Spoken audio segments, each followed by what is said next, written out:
Meron tayong 1NZ 1ZR 1ZR pala 1ZR na pang Corolla siya, 2014 model.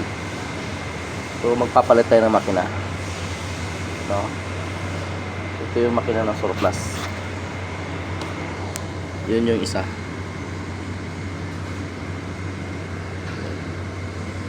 Yung luma. So nag-overheat kasi, kaya papalit tayo ng makina. So check natin yung compression. Mano-mano lang siya. Lalagay lang tayo dito ng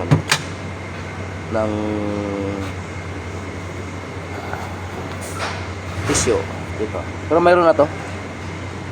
Check lang natin yung compression niya.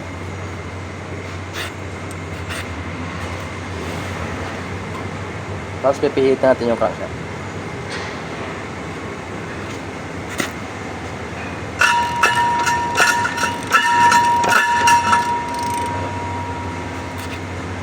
Yun yung mano-mano na check ng compression.